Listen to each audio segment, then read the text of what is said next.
Hey everybody, and welcome to the 30th episode of Growing Up Geek, the weekly podcast for geek entertainment and nostalgia. My name is Brad, and I am joined as always by my brother Matt. Greetings. And my brother Rob. Hi. How are you guys doing? Doing well. Good. Doing fine. That's good. As many people know, we were off 4th of July. Took a little break there. How was your 4th of July weekend, respectively, gents? No complaints. There were fireworks, and that's always good. Explosions are nice. Yeah, I heard it kind of rained in Pittsburgh. It was moist here, but it held off, at least for me, during the firework. That's good. Yeah, I did experience one oddity. There was a single firework, and I swear, this firework was a perfect cube. When it exploded, at least from my perspective, it was right. All of the sparkles were in the formation of a cube, as if they had designed it to spread evenly in every direction. Oh wow! But there was no way to go about asking anybody, "Hey, did you see the fireworks shaped like a cube?" Because of course there were multiple fireworks shows taking place. So yeah, you're gonna seem like the UFO guy now. Yeah, I'm gonna be looking into whether or not it's technically achievable, and then I'll just keep myself to myself. Although I guess I've gone and let the cat out of the bag already here just now. You know, I gotta say that like some of those fireworks during the day, like you could not tell if there were fireworks going off or just people were shooting at each other. Like we were just sitting there like eating a burger, and all of a sudden you just hear yeah, like out of nowhere, and you wait and for everybody the would scream. Jump and look around and like look off in the direction. Yeah, and I mean, it reminded me of like one year, I think it was in Pittsburgh, downtown, during a fireworks show, like 2 people got shot. Oh, geez. And Perfect time to do it. Exactly. It was like, that totally sounds like a mob hit or something. Like, right. You know, you'd see Agent 47 doing that kind of thing. Yeah. And Brett, were you out of town for the fireworks? I saw no fireworks of any kind because I was actually on a small island off the coast of Venezuela, which doesn't even sound real. Yeah, no, it sounds like you had to leave the country right away or something, huh? Yeah, very James Bond. Amber and I celebrated our first year anniversary, and nice. They don't celebrate 4th of July, they celebrate 5th of July, which maybe some of our Spanish listeners can let us know what that's about. But actually, I got a chance to catch up on something which I haven't had a chance to do in a long time, but when you're sitting underneath palm trees on a beach, you sort of have the time. I read a book, and nice. I know, exactly. I read Neil Gaiman's Fragile Things, which is a short story book. And I really liked it, and it's something I just, as I'm reading, I'm like, dang, I haven't read a book in forever, and it's just sort of a nice, relaxing thing. Also, it sort of reignited my my interest in short stories. Yeah, when I'm going on long car rides for my job, we get a lot of books on tape, but recently we listened to Stanley Tucci reading some short stories, and that was a treat. The Tucci's got the vocal skills. I think I picture that guy, short, bald guy, right? Yeah, he was in the core. He made the core good. Yeah. Cool. Wow. Hey, you know what? Don't even explain that. Just leave it as is. All right. Neil Gaiman is more fantasy, and I really, when I was reading this, I realized how much I miss television short story kind of things, like Amazing Stories, Twilight Zone, and there's a new series called Fear Itself that just started. That's kind of it's supposedly not great, but I want like M. Night Shyamalan to get in on some of this episodic kind of stuff, because he could just do so many more ideas over the course of like a half hour or an hour or whatever. That would be really cool. I mean, if anything, you need that regular showcase some other director or some other writer's talent. That's what was great about Twilight Zone or The Outer Limits, is that like a lot of actors got their premiere on there. A lot of writers get their kind of shot on that. Amazing Stories was awesome. It had that one with Mark Hamill where he like collects junk. But so, all right, why don't we jump right into the news here? Sure. We pretty much all agreed on the same news story this week, which is going to actually be more of a mini review of Wally. Wally. Wally. Yeah. Oh, that was good. That was good. Right. Let's leave that. In fact, you know what? I'm going to cut the whole show down to just that. I think that wraps it up. People will be like, what the? What? I waited 2 weeks for this. But no, I will say on a semi-news related topic that as I sat in the theater to watch Wally and the previews came up, were you guys as disturbed as I was by the count 'em two CG space movies that are Me Tooing their way onto the back of Wally, like parasites on a dying. I don't know what the analogy is. Thriving. Yeah, it's not dying. Like suckerfish on the back of a whale shark. Boom! Okay. Nailed it. I mean, yeah. Okay, it's Pixar. That's it. Yeah, I mean, we all know the history here. Pixar makes A Bug's Life. They make Ants. Pixar makes Finding Nemo. Yeah. They make Shark's Tale. Pixar makes a space movie, and somewhere an executive with a cigar says they're gonna make a space movie. What can we do in 5 minutes? And they say Space Chimps or Fly Me to the Moon, starring three flies that are eerily like Alvin and the Chipmunks. So I don't even want to know what that board meeting was like. But ouch. I don't know. Were you guys as distracted by that as I was? Gosh, I mean, it's interesting because I didn't even see those trailers. I did. Oh, okay. I saw a poster for a movie that's going to be like Space Chimps. I don't know. That's what it is. Yeah. Yeah. The trailer, one of the only trailers that was memorable to me was one for the Pink Panther 2 that didn't show any of the Pink Panther. It merely showed Steve Martin attempting to get a ticket for Wally, which, in his classic voice, he's like, "I would like a ticket for Wally," Yeah. And by the way, in Venezuela, Get Smart is called Super Agent 86. Oh, wow. But totally off the subject. So my quick review of Wally is, summed up by those two trailers, which is, you may try to be as good as Pixar, but they basically gave a giant, it's almost like a challenge where they were like, you know what, screw it.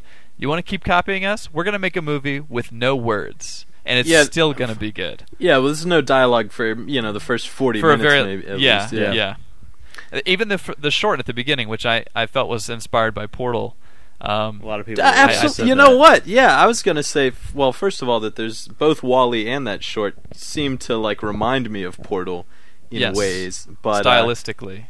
And did you catch any idiocracy in Wally? There's a little. Yeah, definitely hints of idiocracy, and the autopilot on the ship in Wally reminds me of GLaDOS. Yeah. But otherwise, obviously Wally, I feel, stands on its own. It's definitely awesome, and I guess this might be a movie with a message that some people don't want to talk about. It was very green. Yeah. As they say, even iconically so, but not too preachy, and actually had a variety of messages about health and taking care of garbage, and it's not strictly global warming the movie or something. So, Rob, what did you think?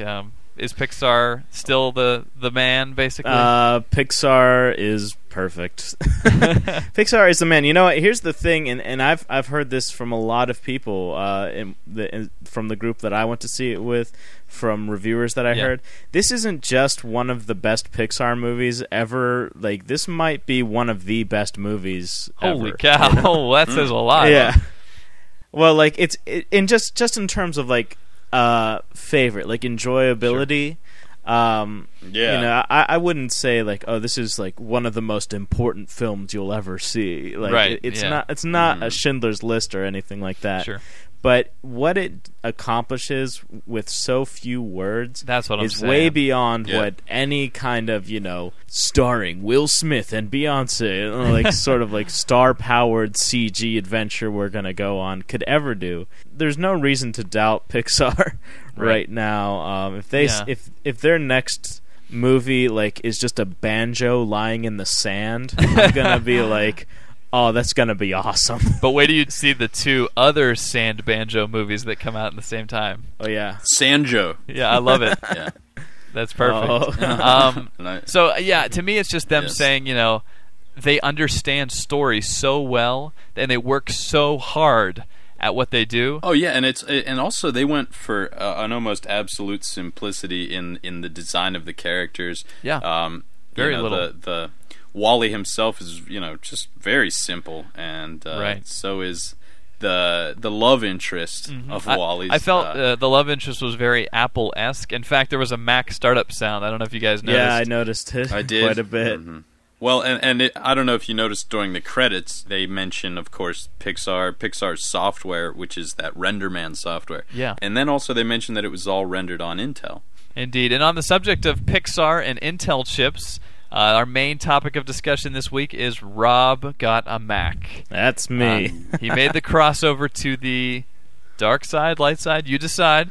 Right now it's a bright side, I guess. Yeah. There you go. I don't know. And you can explain. First of all, explaining that segue for people who don't know is that just Apple owns Pixar in a way, and Thank you. Steve Jobs sits on the board, and that's obviously why every Pixar movie is amazing is because Steve Jobs is there. Is that what it is? I was always wondering. Yeah. So the arrogance has started already. This is what I was afraid of.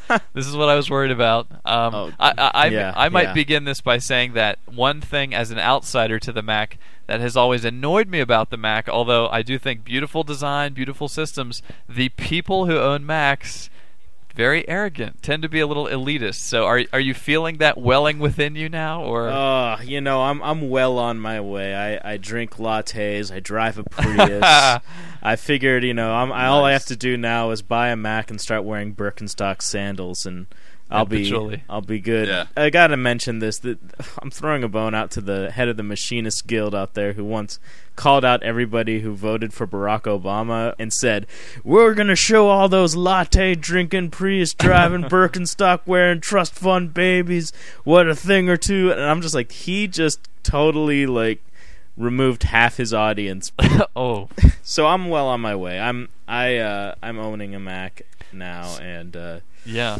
Yeah, you've joined the smooth, shiny side. So now, we are kidding with you, of course, a little bit about the attitude, but there is a whole sort of, not just technology side, but there's a whole sort of feel that is associated with the Apple. I talked to a Mac user once, and I said, is there anything to this feeling, to this kind of just use one and you'll know? Did you feel that way when you got it? Describe first of all what you did get. I got myself a MacBook Pro. 15-inch model, kind of the lower end, like the $2,000 model. That's the low end. I love that. Yeah, no, that's kind of the thing about a Mac, is that you're paying a lot for what you get, but you get a lot. Sure. And in addition to that, I also got Apple Logic Studio Pro, which is music. All right, so you get this thing home, and your impressions. Did you cry when you turned it on? Is there something to this feel? Can you elaborate? It really did. They do their best to kind of just make you feel welcome. The very first thing that happened when I turned it on and ran the startup, it played this full screen high definition video, right, of flying through space and the word welcome coming up in all different languages. Oh, cool. And I'm like, wow, this is pretty far beyond what Windows will try to do. You might get a little video in this corner of the screen that's I just bought a laptop, and by contrast, mine was a compact that was $390 from Best Buy. But when I started it up, it said, now installing HP's software package. So quite a bit different from the welcome. Yeah, shouldn't that have been done? Yeah, exactly. I was surprised to see that, and it's all right, I will now wait for that, which I will, for software that I will promptly be deleting. But yeah, I guess you could say that, right there, the price difference kind of shows.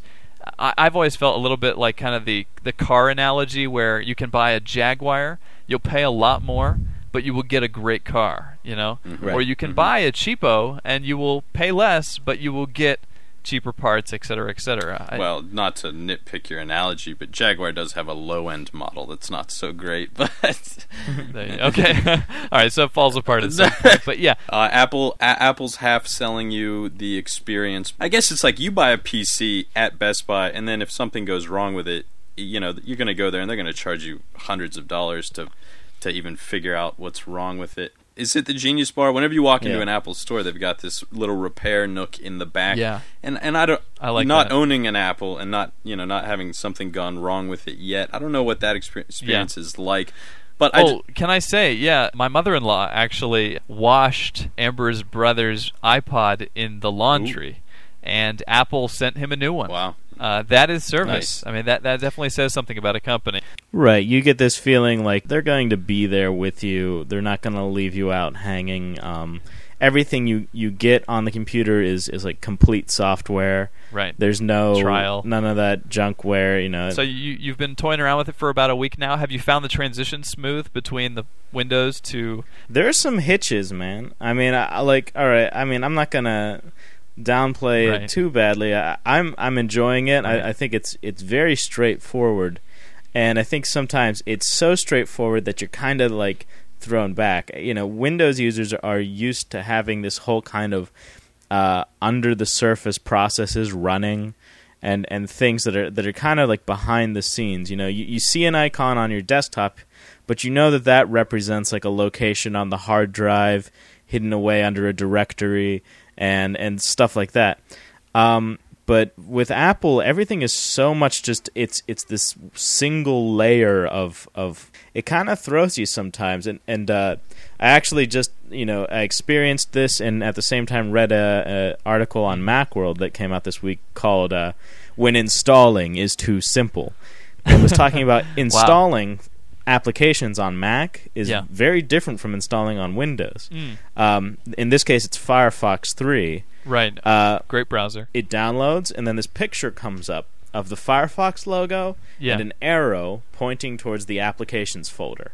Oh wow! And that's it. That's the picture, and I go, what do I do?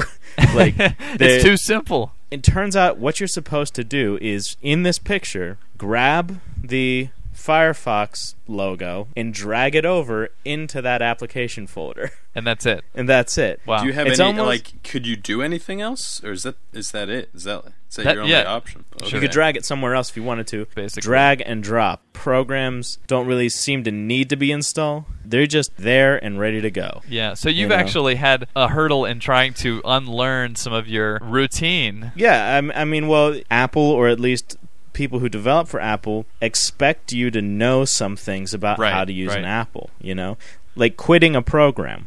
In Windows, if you want to close a program, you press X, and if the program's not on the screen, the program is closed. Yeah. But with Apple, you could have a program running and not even know it. Yes. Because you have to go there and specifically select in the menu bar quit, or what everybody else who uses Apple is Command Q or Cloverfield. I love Cloverfield. I want the key to actually be called Cloverfield. The monster comes out and eats the program. If you gave Grandma an apple, she would need a guy from Best Buy to help her do this. Or from the Geek or whatever it's called. The Genius Nook, yeah. So, but overall, you're enjoying it then? Overall, it's fun, yeah, and it's an enjoyable machine. It feels strong. I got the multi-touch pad on here. It has some quirks, but it's coming along well. I think I've had less headaches so far than I did on Windows trying to get some software to run. So you may be the world's first casually optimistic Mac user. It sounds like you've got sort of a healthy respect for it. Yeah, so far. I mean, let me explain. The reason why I got a Mac wasn't to become part of some sort of trend. I got a Mac because I want to write music for video games, and an Apple computer is really built from the ground up to work with music. I mean, it includes GarageBand and audio hardware in it that is latency free. Apple does have that long-standing reputation for catering to the artist. And I do balk at comments from people like, oh, the Apple's just better for graphics, or the Apple is just better for sound. And I don't necessarily agree with that hands down, but what Rob is saying is right in that the average laptop is not really well equipped for certain specific tasks. And audio hardware is definitely one of the areas in which they try to skim back on a laptop. Right. It's worth mentioning that Rob designed the sound, the intro music that we hear on Growing Up Geek. Yes. And we'll see if version 2.0 that he produces on his Mac is any better. It's coming. There you go. One more grievance about the Mac that I've recently discovered. All right. Okay, real quick, yeah. Rhapsody, I can only get on the internet and play Rhapsody, but I can't download Rhapsody software, Napster software. I'm not sure if there's going to be a way for me to get subscription music. I almost seem locked into using iTunes, and I hate that notion. Yeah, until iTunes goes subscription, which every day I say, when will they do it? When will they do it? And I don't think that they need to, which is sad. At this point, they're riding high. There were rumors back in March, but they still haven't. Nothing has happened since. If I can get an iPhone one day that links to a subscription-based iTunes, oh man, I am there. Absolutely. But so this has been a good discussion. I look forward to hearing more about your Mac experience, Rob. Yep. And before we close out our show, I have a bit of nostalgia inspired by a new YouTube video, which, have you guys seen this? I don't know. A guy that works at Showbiz Pizza that took the puppet band and had them lip sync to an Usher song. Have you seen that? Is it Miss New Booty? No, it's In This Club. Oh, is okay. the name of the song. The chorus is I want to make love in this club. Oh, yeah. So it's not a very kid friendly song at all. And I don't care who's watching. And these puppets, these badly designed animatronic puppets that we all remember the Chuck E. Cheese kids. puppets, right? Yeah. Well, Showbiz Pizza, I guess, was the other name for it, but Okay. or a similar franchise, I guess. But Yeah. they're jerking and moving all robotically, but they're doing this song. It's great. I highly recommend it. Wow. Go watch that on YouTube. But favorite Chuck E. Cheese memory, real quick, before we close out the show. Yeah, man. Well, first of all, those animatronic dolls, I remember that you could, if you listened hard enough, you could hear their eyes blinking.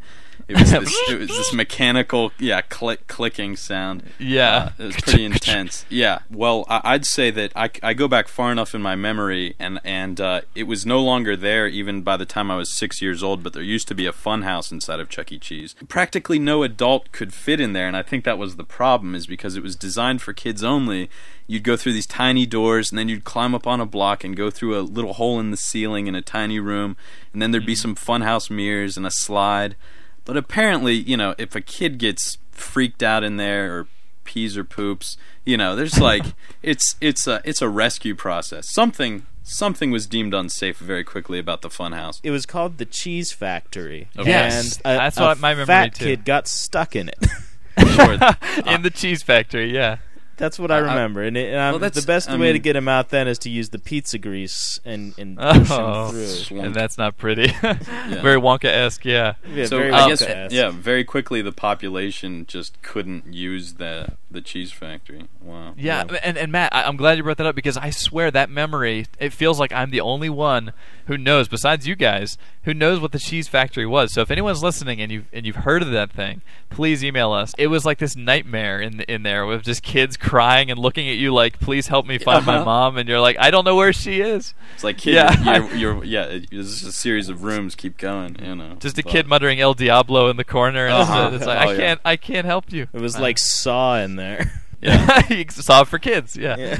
Then I guess beyond that, probably my favorite thing to do was to lay in the bouncy balls and just move and squirm until you slowly began to sink deeper and deeper. Oh yeah. Deeper and deeper into the bouncy balls until eventually, you would feel like a heavy socked foot hit some part of you. But dude, that feeling that you're describing, I'm having it now. As I sit here, it never really hurt, because whatever person just jumped on top of you, most of their weight was distributed by the bouncy balls.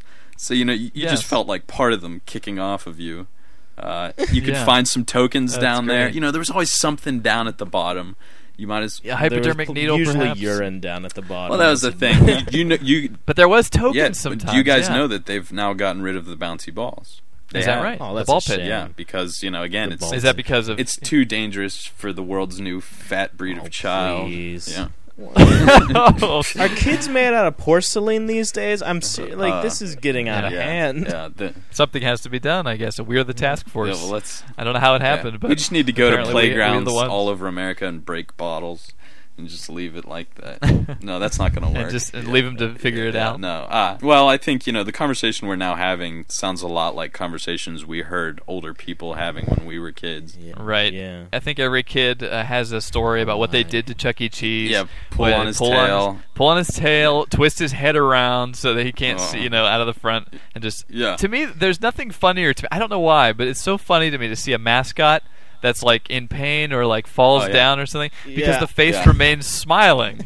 And it's like this guy falling over. I have this memory at Disneyland of the Tigger who was wearing a burqa in the foreign worlds part of Disney, and he was having a heat stroke underneath the thing, and we had this videotape of our vacation, and in the background is just, we were like, oh my god, do you see this Tigger? And he's he's propping himself up against a garbage can in a burqa, and he's waving, he's kind of lazily waving with one arm, trying to act like he's still in character, but underneath, the guy's just about ready to pass out. It's like, there's something so funny about that to me. I don't know. He was stumbling and stammering. Yeah. Yeah, so Chucky, I know he had it rough. We would occasionally you would occasionally find ways to trick one of the machines that gave you tickets. It's like if you could pull on the ticket reel just a certain way, it wouldn't tear off. It would squeeze out another and another. A Chuck E. Cheese employee showed me how to hack essentially the bowling ball one. I don't even remember. Yeah. You push a bowling ball over this hill, right? Like little this hump, metallic thing. And then you try and get it to rest in there and not roll back at you. And he's like, "Oh, all you got to do is go over to the soda machine, right? Take out a handful of ice and then like lube up the bowling ball with the ice and push it, and it always will slide and settle." And that machine gives you so many tickets if you are successful at it. So I would just do that for a while and then go get my Chinese finger cheapest toys.